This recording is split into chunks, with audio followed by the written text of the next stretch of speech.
บทที่23แขกไม่ได้รับเชิญพามเด้งตัวออกจากคิระทันทีที่ได้ยินเสียงแผดกล้องอยู่ที่หน้าประตู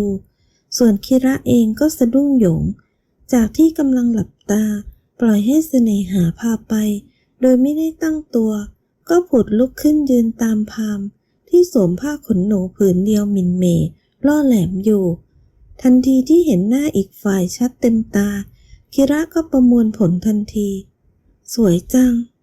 คิระเงอะงะทำตัวไม่ถูกเพราะภาพล่อแหลมที่แขกผู้มาใหม่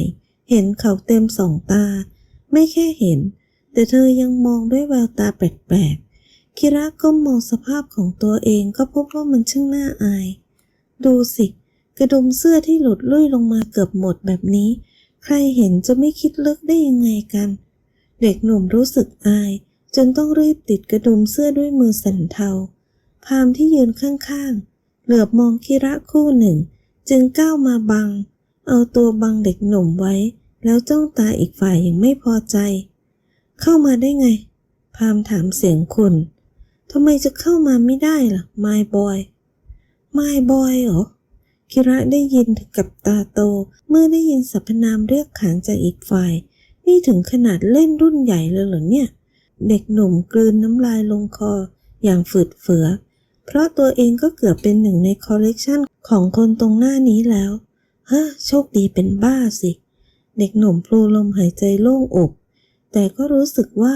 คนตรงหน้าที่ยืนประชิดกำลังปกป้องเขาอยู่อย่างไรพิกลยิ่งแผ่นหลังของเขาคนนี้ที่อยู่ใกล้แค่เอื้อมรอยร่องกระดูกสันหลังและผิวหนันแน่นที่เต็มไปด้วยมัดกล้ามนั่นอีกหน้าลูกชะมัดเฮ้ยไม่ได้คิระรีบสะบัดหัวไล่ความคิดบ้าๆและต้องสะดุ้งเมื่อพามเอ่ยเสียงกล้าวใส่อย่ามาเรียกผมว่า My boy ทำไมจะเรียกไม่ได้ล่ะก็บอกว่าห้ามเรียกพามเสียงขุ่นก่อนจะผายมือไปที่ประตูไล่หน้าตาเฉยแขกได้รับเชิญไม่มีสิทธิ์เข้ามาที่นี่ออกไปพามพูดเท่านั้นอีกฝ่ายก็ก้าวฉับๆเข้ามาดึงแขนที่เต็มไปด้วยมัดกล้ามของเขาหน้าตาเฉยไปคุยกันข้างนอกผมไม่มีอะไรจะคุยพามตอบส่งแต่ถูกสายตาดุของอีกฝ่ายถลึงใส่บอกให้มาคุยกันอย่าไม่ยุ่งนะพามสะบัดมือออกแต่ไม่หลุดก็ฮึดฮัดขัดใจ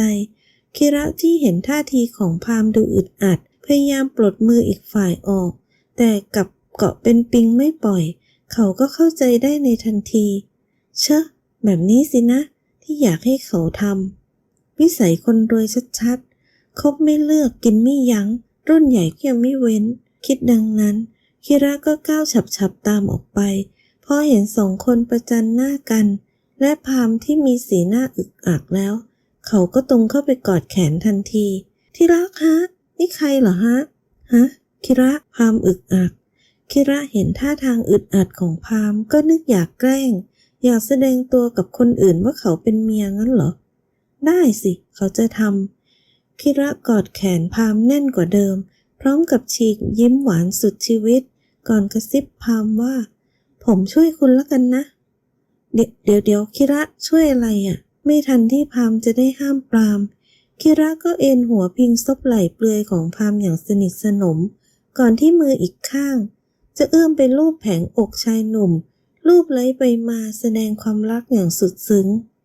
ว่าไงฮะที่รักแนะนำเธอหน่อยสิฮะคิระเสียงอ่อนเสียงหวานออดอ้อนครั้นเห็นสาวฝ่ายตรงข้ามอ้าปากค้างไม่พอยังตาค้างอีกเขาก็ยิ่งนึกสนุกในเมื่อพามทำให้เขาขายหน้าได้ว่าเป็นเมียต่อหน้าธารกำนันแล้วเขาก็ทำได้เหมือนกัน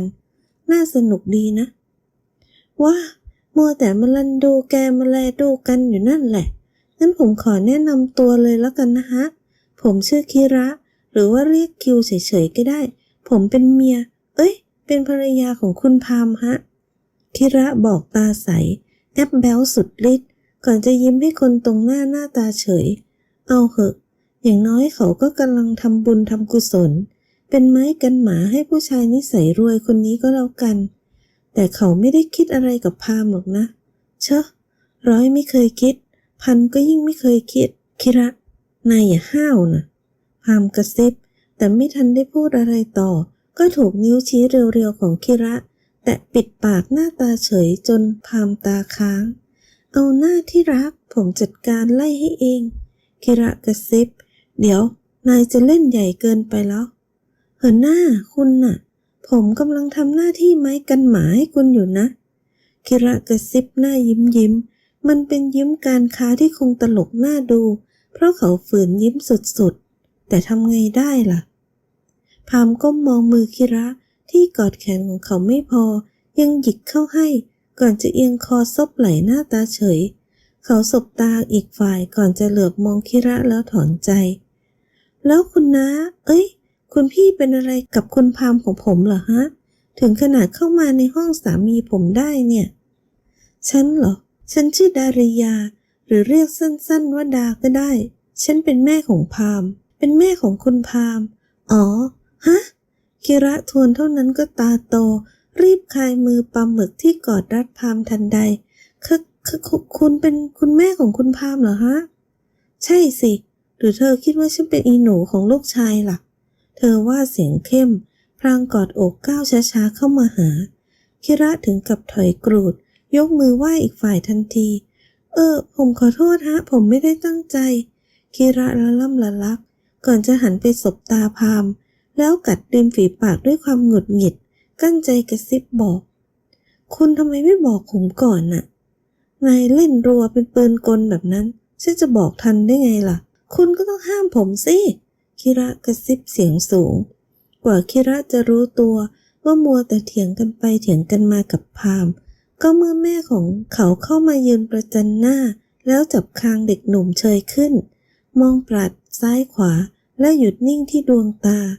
คิระพบว่าแม่ของพามเป็นคนสวยสมวัยมากจริงๆเขาซะอีกที่มีตาหามีแววไม่ช่างฉอนเลาะแบบนี้มิน่าลูกชายฉันถึงติดเธอว่าพลางปลายตามองลูกชายครู่หนึ่งจึงผละไปนั่งที่โซฟาคิระกับพามมองหน้ากันก่อนที่คิระจะเป็นฝ่ายขอตัวคุณแม่คุณพามนั่งพักให้ใจเย็นๆก่อนนะฮะผมจะเอาน้ำให้รับน้ำอะไรดีอะฮะน้ำอะไรก็ได้ที่ไม่ใช่เบียร์ว่าแต่เธอมีไหมล่ะโธ่ต้องมีสิฮะรอแป๊บนะฮะคิระกุลีกุจอไปเปิดตู้เย็นอย่างน้อยไม่มีเบียร์ในตู้เย็นก็ต้องมีน้ำเปล่าหรือไม่ก็น้ำอัดลมหรือไม่ก็น้ำผลไม้บ้างละนะแต่คิระตาค้างเมื่อพบว่าทั้งตู้มีแค่เบียร์อยู่2 ขวดนอกนั้นไม่มีอะไรเลยแม้แต่น้ำเปล่าก็ไม่มีเขาอยู่ยังไงของเขาวะแล้วแม่คุณพามไม่กินเบียร์ซะด้วยทำไงอ่ะ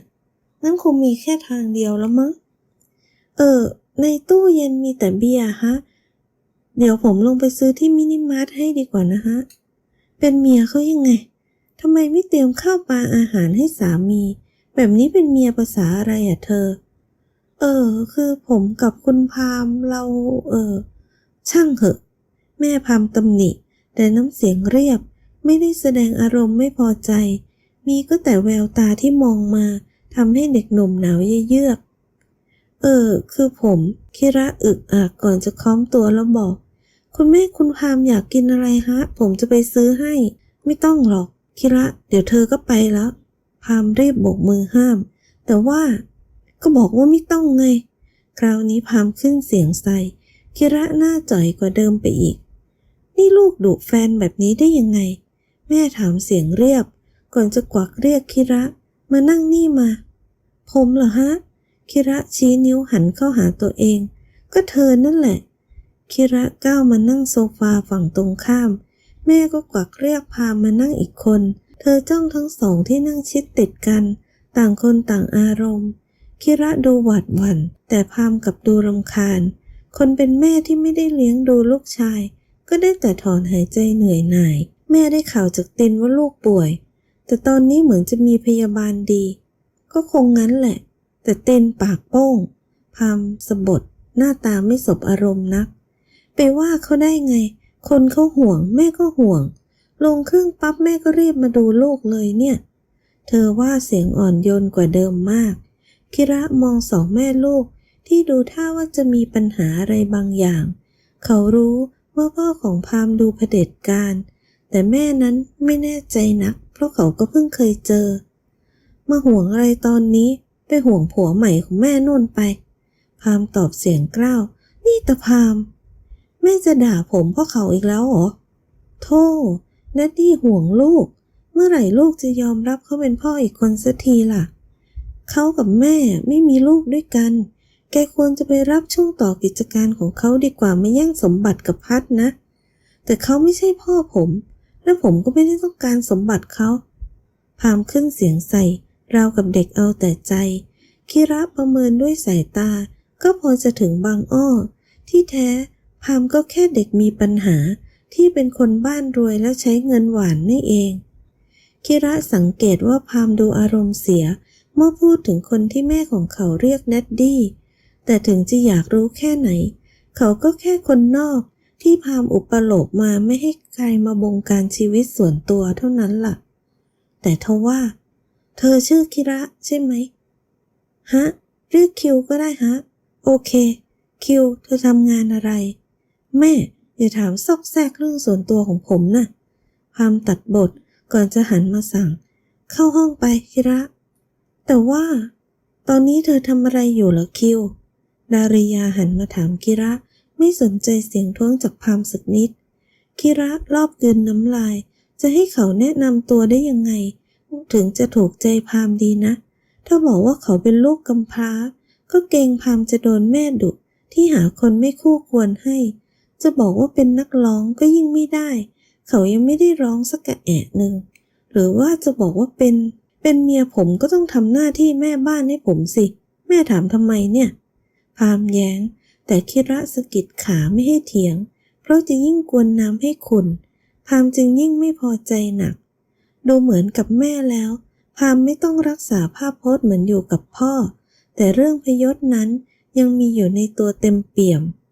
แม่จะชวนคิระกับลูกไปแซยิดแดดดี้ด้วยกันที่สมุยตอนนี้เขาไม่ค่อยสบายเดินทางมากรุงเทพลำบากเขาอยากเจอลูกมากแต่ผมไม่ไปพามขัดขึ้นแต่ทว่าแต่ผมอยากไปฮะ